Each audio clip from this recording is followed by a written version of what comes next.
Quisiera también agradecer a la organización por la invitación y por la hospitalidad. Bueno, yo conozco a Víctor y a Rodrigo desde los años de formación en la Católica y realmente me alegra mucho todo el trabajo que han hecho acá y el crecimiento realmente que tiene acá la región. Así que estoy muy contento y muy orgulloso también de ver el gran desarrollo que han logrado y como bien dijo Andrés, este es un polo de desarrollo del sur de Chile. Yo también soy sureño originalmente, así que más me alegra todavía. Bueno, mi tema va a ser sobre predictores de mortalidad e insuficiencia cardíaca y solamente para ponerlo un poco en el contexto histórico, esta cosa de la insuficiencia cardíaca viene dando vueltas desde como el 1300 a.C.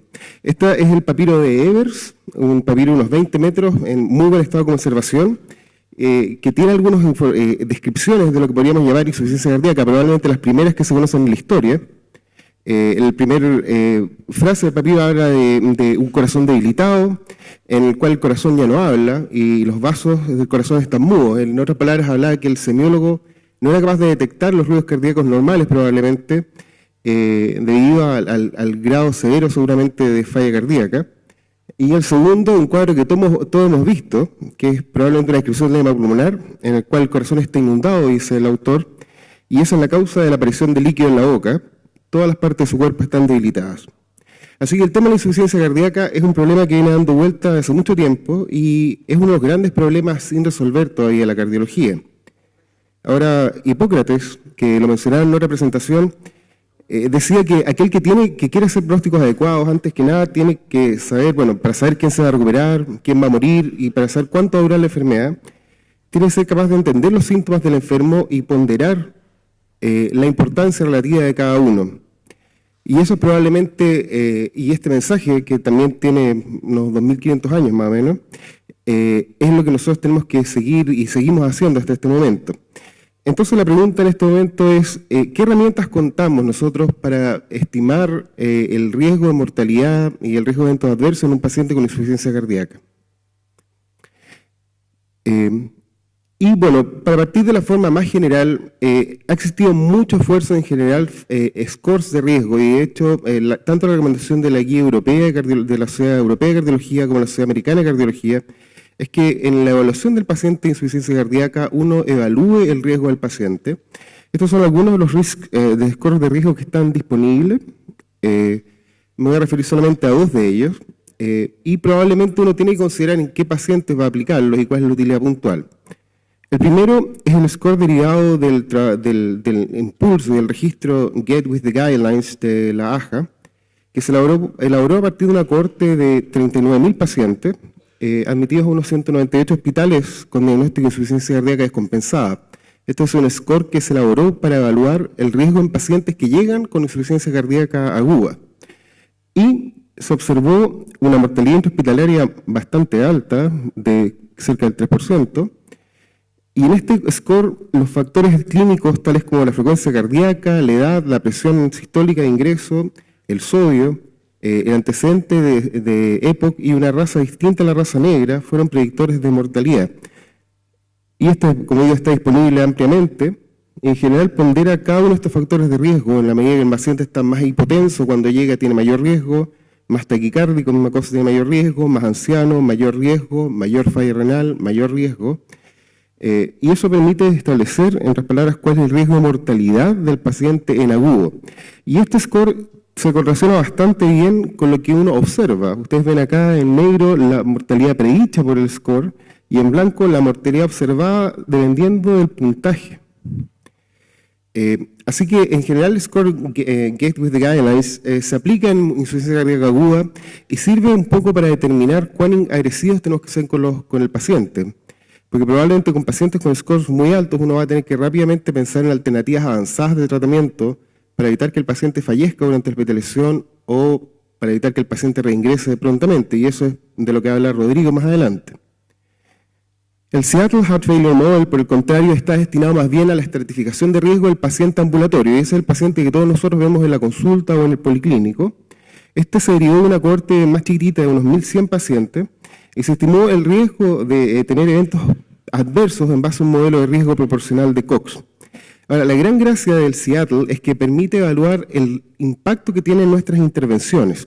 Y este modelo ha sido evaluado prospectivamente en varios grupos. En general, hay una acumulada de más de 10.000 pacientes en este momento y unos 17.000 pacientes años seguidos. Y es un modelo que es bastante útil para establecer el seguimiento de los pacientes y ayuda al clínico probablemente en la toma de decisiones con respecto a cómo más bien evaluar con la terapia. Voy a pasar esto. Aquí está el link de la cual nosotros hacemos poco uso, pero que permite hacer mucho más acucioso el seguimiento del paciente en forma ambulatoria. Así que tenemos herramientas clínicas que son de amplia utilidad, pero al igual que en otras patologías, y me cuelgo acá de lo que dijeron en el primer módulo, el gran problema de insuficiencia cardíaca no es el paciente que está muy grave, que llega muy grave, porque con él sabemos qué tenemos que hacer, y tampoco quizás con el paciente que tiene pocos síntomas, es el paciente del riesgo intermedio el que siempre plantea problemas. Y aquí es donde los biomarcadores tienen, yo creo, la mayor utilidad. Ahora, biomarcador en general es cualquier característica que es susceptible de ser medida en forma objetiva. En general, nosotros esperamos que un biomarcador refleje procesos biológicos normales o patológicos, o que permita evaluar la respuesta a una terapia. ¿Y por qué es importante? Porque nosotros nos enfrentamos a muchos pacientes con insuficiencia cardíaca en el día a día, es una epidemia, cada vez hay más pacientes con insuficiencia cardíaca, pero probablemente no todos los pacientes son iguales. Y van a haber algunos pacientes que van a tener, por ejemplo, diferente respuesta a terapia, o algunos pacientes que van a tener una evolución clínica más agresiva, con los cuales nosotros deberíamos ser también más agresivos en el manejo. Y esto es muy importante por el famoso concepto de riesgo residual. Y esta es una diapositiva robada de la gente de prevención. Y ustedes ven acá lo que hemos logrado nosotros en prevención cardiovascular, digamos, en tema de colesterol y enfermedad aterosclerótica, en que en general todos estos trabajos han reducido en un 20%, 15% en la ocurrencia del evento adverso, pero todos los pacientes, todo lo en rojo, son los pacientes que siguen teniendo eventos adversos. Entonces nosotros tenemos un gran desafío todavía en cómo reducir la ocurrencia de eventos adversos tanto en la enfermedad coronaria como en la insuficiencia cardíaca. Ahora, ¿cómo sería el biomarcador ideal? Si nosotros tuviéramos que elegir, bueno, idealmente fuera altamente sensible, si lo vamos a usar como diagnóstico, o altamente específico, si nuestra utilidad va a ser más bien para evaluar efecto terapéutico.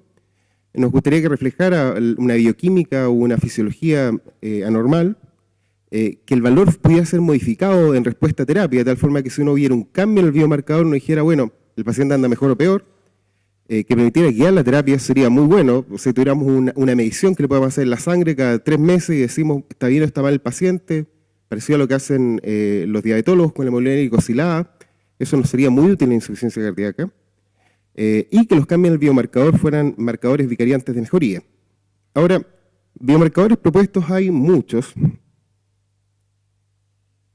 y aquí tienen algunos de los cuales se han usado. Tenemos copeptina, adrenomedulina, péptidos natriuréticos, tenemos marcadores de daño renal como Engalo, alteración del KIM1, tenemos procalcitonina, que también se usaba como marcador en insuficiencia cardíaca para diferenciar la descompensación aguda por congestión pulmonar versus la neumonía, el ST2, un marcador de fibrosis, galectina 3. En general, uno abre la literatura y hay mucho escrito, pero si uno se preocupa de ver la evidencia es bastante discreta.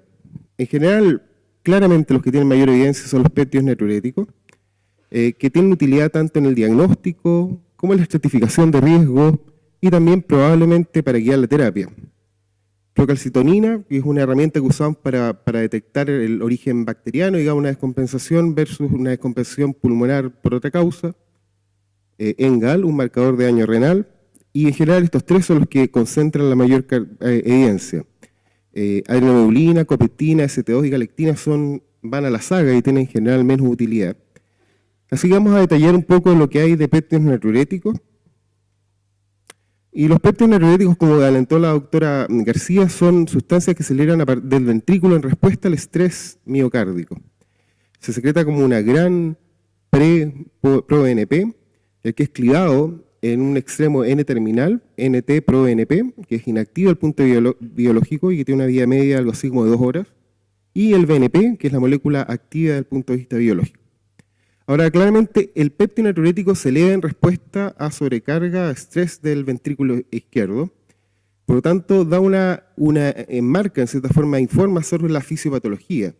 Y una de las primeras utilidades que se vio fue para la estratificación y para el diagnóstico diferencial del paciente con disnea que llega al servicio de urgencia.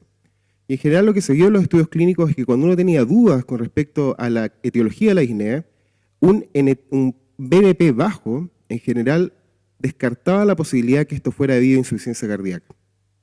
Y eso fue una gran ayuda porque claramente frente al paciente con disnea en servicio de urgencia, muchas veces se recurría al combo 1 que consistía en furosemida, nebulización, o sea, apuntemos a todo lo que puede estar causando disnea. Esta herramienta permite probablemente diferenciar mejor la causa de la disnea. Y es además una herramienta muy importante debido a que la evaluación clínica del paciente ya con insuficiencia cardíaca no permite predecir en forma adecuada el nivel de BNP. Y eso es una cosa que a los clínicos más viejos en general no les gusta mucho aceptar, pero el examen clínico, en general, cuando uno examina a un paciente con insuficiencia cardíaca, uno no puede predecir con el mero examen cómo va a estar el BNP. Así que el BNP es una herramienta que es importante de medir en insuficiencia cardíaca y espero convencerlos de ello, debido a que los péptidos natriuréticos entregan información no solamente diagnóstica, sino también pronóstica en el setting de insuficiencia cardíaca aguda. Como les dije ya, la evaluación clínica no permite predecir adecuadamente los niveles de BNP, así que no es información redundante, es información que se agrega a la evaluación del paciente. Y la mayor importancia es probablemente la capacidad que tenemos nosotros con la terapia hospitalizada al paciente de reducir el BNP y bajarlo de 300 o reducirlo por lo menos en un 50% entre el valor en ingreso y el valor al alta. Los pacientes que bajan su ProBNP más del 50% y que tienen BNPs debajo de 300 al momento del alta, considerando que el valor normal es cerca de 100, en general son pacientes que no van a reingresar, son pacientes que van a andar bien. En cambio, pacientes que salen con un BNP alto o que tienen un delta muy chiquitito de menos del 50% son pacientes que tienen altísimo riesgo de reingreso. O sea, más del 50% de esos pacientes va a reingresar dentro de los próximos 3 meses.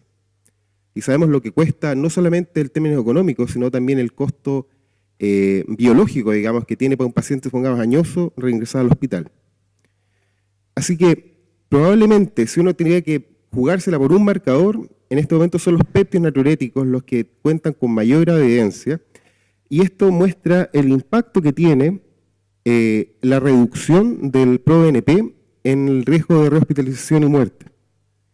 Y ustedes ven que los pacientes, esta es la evaluación de sobrevida libre de evento, me refiero, y cuando el paciente no ha habido cambio, en general en 3 meses el 60% tuvo un evento. En cambio, cuando el paciente tuvo una disminución del 30%, el 80% permanece libre de evento. Entonces es probablemente una herramienta muy útil para predecir qué paciente va a reingresar y probablemente los pacientes que no disminuyen el ProBNP son pacientes a los que uno tiene que concentrar el seguimiento y preocuparse, por ejemplo, que este paciente sea visto en un policlínico de cardiología entre 7 y 10 días después del alta para evitar el reingreso. Ahora, con respecto a la utilidad en terapia guiada, eso es bastante más controversial. Claramente son útiles en la estratificación de riesgo y hay muchas terapias que han mostrado su capacidad para reducir el BNP. Sin embargo, ¿cuán útil es el BNP en el setting ambulatorio? Eso es algo que es controversial. Acá tenemos el estudio de Christchurch, que es una cohorte que se siguió en Nueva Zelanda, con apenas 70 pacientes. Y en estos pacientes lo que se hizo fue que se randomizó a 2 grupos. En un grupo los médicos tenían información con respecto a qué BNP tenían los pacientes, y en otro grupo el médico simplemente siguió terapia clínica. Y en el estudio de Christchurch mostró que cuando el médico recibía información sobre los niveles de ProBNP, en general el paciente tenía mejor sobrevida. Pero como ustedes ven, la significancia es ahí marginal. Ahora, ha habido mucha crítica con respecto a la utilidad de esto, y esto es basado, por ejemplo, en este estudio, que es el estudio STARS, que vio cuál era la causa por la cual los pacientes que estaban seguidos por ProBNP andaban mejor. Y en el STARS mostró que, claro, los pacientes que estaban seguidos por ProBNP eran pacientes que eran mejor tratados. Recibían muchos beta-bloqueadores, en general recibían mayores dosis de diuréticos, recibían mayores dosis de IECA. Entonces, probablemente lo que pasa no es que el solo hecho de tomar el ProBNP tenga un efecto beneficioso, pero cuando uno tiene una medida, un número, probablemente se ve más motivado a seguir las guías clínicas que recomiendan que todos los pacientes con insuficiencia cardíaca reciban terapia estándar, beta-bloqueadores, IECA-ARA2, espironolactona, en las dosis máximas toleradas, y que esto se tiene que titular en forma ambulatoria. Nosotros en el registro ICAR hemos visto cómo es la evolución del paciente ambulatorio en insuficiencia cardíaca, y lamentablemente en Chile el 30% de los pacientes al cabo de un mes ha suspendido la terapia, porque simplemente no comprendió que los medicamentos eran para siempre, se le acabó los remedios y los suspendieron. Entonces probablemente la utilidad que tiene el ProBNP en el seguimiento es que le da información al médico y le recuerda que él tiene que seguir aumentando la terapia en miras de un objetivo que es en última instancia la sobrevida del paciente. Ahora, probablemente no todas las poblaciones se benefician igual, y esto es simplemente para mostrar que en pacientes añosos el seguimiento con ProBNP no es tan claro el beneficio en comparación a población joven. En este momento, la toma de ProBNP es una recomendación 1A en el seguimiento de los pacientes, en el diagnóstico de los pacientes ambulatorios que debutan con disnea y en el establecimiento de pronóstico de pacientes con insuficiencia cardíaca. Y de hecho, bueno, en las guías clínicas que se desarrollaron en insuficiencia cardíaca, nosotros fuimos muy vocales para promover el uso de ProBNP y idealmente que esté a disposición en todos los centros, porque es una herramienta muy útil y de muy fácil aplicación. En este momento existen points of care que son igual que las máquinas de glucosa para determinar ProBNP en sangre capilar, así que no es algo que sea complejo. Galectina 3 es una nueva actriz en esta mezcla. Esta es una lectina, una proteína unida a azúcares, que su utilidad es unir azúcares, efectivamente. Está fuertemente expresada en el miocardio, se secreta por los macrófagos en respuesta a aldosterona y clásicamente se ha dicho que promueve una respuesta hipertrófica y profibrótica en el corazón y también el nervio vascular. Ahora, en los pacientes con insuficiencia cardíaca estable, estamos hablando ya del setting ambulatorio, un 30-50% de los pacientes exhiben niveles de galectina 3 elevados. No es una cosa universal, pero lo que es interesante es que los niveles elevados de galectina 3 identifican a aquellos pacientes que van a andar mal. Los pacientes con insuficiencia cardíaca y galectina 3 elevados son pacientes que tienen más hospitalización y que tienen mayor mortalidad a corto plazo. Así que probablemente es un marcador de una subpoblación de altísimo riesgo, en la cual probablemente nosotros deberíamos enfocar nuestros esfuerzos. Ahora, para que vean ustedes que no todo está dicho, el mecanismo a través del cual la galectina induce esta fibrosis e hipertrofia no está perfectamente claro. Les voy a mostrar algunos datos del laboratorio. Nosotros hemos estado trabajando en galectina 3 y tengan paciencia, pero en general lo que nosotros podemos ver acá es que galectina 3 no tiene efectos sobre las vías típicamente prohipertróficas en el cardiomiocito, no activa ni ERK ni tampoco la vía AKT. Tampoco tiene activación categórica de las vías de AKT, pero sí la vía ERK en el fibroblasto. No induce, digamos, cambios importantes en la activación del fibroblasto, o sea, es una molécula bastante inerte. Sin embargo, cuando nosotros tratamos fibroblastos con galectina 3 y después sacamos el sobrenadante y tratamos los cardiomiocitos, el sobrenadante de estos fibroblastos es capaz de inducir una respuesta hipertrófica. Así que probablemente lo que nosotros estamos pensando es que la galectina está reflejando la comunicación entre el fibroblasto y el cardiomiocito a través de un mecanismo que no está claramente explicado. Y bueno, para terminar les voy a mostrar lo que son los chiches probablemente de la cardiología más molecular y probablemente lo que va a venir en los próximos años, que son los famosos microRNA. Los microRNA son secuencias nucleotídicas muy cortitas, de unos 20 oligonucleótidos, que están encargados de la regulación de la expresión proteica en el ser humano. Estos fueron descubiertos hace algo así como un poco más de una década, y ahora se sabe que más del 95% de nuestras proteínas está regulada por una red de microRNA, o sea, son reguladores maestros en cierta forma de la expresión proteica. Y lo interesante es que uno puede detectarlos en plasma, y en cáncer se ha visto mucho que los cambios en microRNA predicen la ocurrencia de eventos adversos y predicen la evolución molecular del cáncer. Entonces, en cardiología y en general en todas las enfermedades crónicas, está la duda si acaso nosotros vamos a ser capaces también de identificar una huella digital, una suerte de marca que identifique a los pacientes que van a andar mal mucho antes de que se establezcan los cambios proteicos. En otras palabras, cuando esté empezando a evolucionar la enfermedad. Así que nosotros hemos trabajado activamente en el tema de los microRNA y inicialmente hicimos análisis in silico en base a la literatura que está ya publicada para detectar microRNAs diferencialmente expresados en insuficiencia cardíaca. Y ustedes ven que estos microRNAs participan en varias vías metabólicas importantes, la vía del TGF-beta, MAP quinasa, mTOR, cambios transcripcionales en cáncer. En general, los cambios que uno ve en el metabolismo cardíaco del corazón son muy parecidos a los cambios que uno ve en células cancerígenas. Y en este momento nosotros somos capaces de detectar en forma bastante rutinaria microRNAs en plasma humano. Y esto es, para que me crean, una amplificación perfecta de un microRNA sin dupletes, una técnica de PCR de tiempo real. Así que solamente para mostrarles, estos son datos reales, no publicados, y algunos microRNAs como LET7B y las dos variantes LET7B 5P, está duplicado acá, aumentan en pacientes con insuficiencia cardíaca. Hay otros como el MIR140, por ejemplo, que disminuye, MIR21 aumenta, MIR100 aumenta. Así que lo que nosotros estamos ambicionando y queremos hacer es tratar de identificar una suerte de huella digital, una huella dactilar de la insuficiencia cardíaca, y nuestra ambición es tratar de probarla en una población que no tenga insuficiencia cardíaca, y para eso nos estamos aliando con el grupo, participamos del grupo FONDAP-ACDIS. El grupo FONDAP tiene en este momento una cohorte de 10.000 pacientes en seguimiento en la ciudad de Molina, la cohorte Mauco, que pretende ser una especie de Framingham chileno, y estos pacientes están siendo caracterizados con ecocardiograma, con sangre, y lo que nosotros queremos ver es si estos cambios que nosotros vemos en población enferma somos capaces de detectarlo, por ejemplo, en población de riesgo.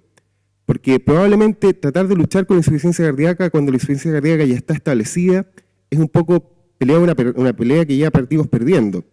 Quizás la ganada está en partir antes, en prevenir el desarrollo de la insuficiencia cardíaca en aquellos sujetos que tienen mayor riesgo, probablemente quizás con las terapias que plantean los doctores, o sea, quizás partir con NIECA ARA2 en pacientes que no tienen insuficiencia cardíaca, pero que ya tienen una huella dactilar de riesgo. Y si ustedes piensan que esto es tecnología que no está disponible o que es futurista y que es así un poco un voladero, quiero mostrarles esta empresa. Esta empresa se llama Miraculous, es una empresa que es un joint venture entre capitales americanos y un bioquímico chileno. Y Miraculous lo que quiere hacer es hacer el desarrollo de esta técnica en forma muy sencilla. Entonces, esta tecnología permite, extrayendo unos 200 microlitros de sangre, correr una suerte de PCR en tiempo real, o sea, de punto final, en una plataforma que es diseñada ad hoc. Esto se analiza mediante una foto que saca un celular, uno pone el iPhone arriba de la cuestión, va sacando una foto, se manda un servidor, y Miraculous está trabajando inicialmente en cáncer, y la idea de Miraculous es que esto se haga un examen rutinario, o sea, que uno, por ejemplo, 2 veces al año saca una gotita de sangre, la ponga a este analizador, y vea si apareció una huella digital de riesgo para detectar el cáncer antes que haya cáncer, o sea, cuando solamente apareció la marca, y todavía esto es un fenómeno de muy pocas células, un fenómeno que está totalmente limitado. Nuestra fantasía es que, bueno, quizás para insuficiencia cardíaca nosotros en algún momento contemos con lo mismo, quizás no hoy día ni mañana, pero sí probablemente entre la próxima década. Así que, para resumir, la estimación del riesgo es una parte integral del manejo de la insuficiencia cardíaca. El uso de scores y de los biomarcadores aprobados, dentro de esos el BNP, que claramente es el con mayor evidencia, permite identificar a aquellos pacientes que son más lábiles, con mayor riesgo de eventos adversos y que más se benefician probablemente de terapia, que gran parte del beneficio observado de los estudios de terapia guiada dependen que simplemente el médico se recordó que podía tratar mejor a los pacientes y que tuvo una mejor adherencia a las guías clínicas de tratamiento, y que faltan futuros estudios que intentarán definir los objetivos terapéuticos guiados por BNP, así como el rol de otros biomarcadores. Muchas gracias.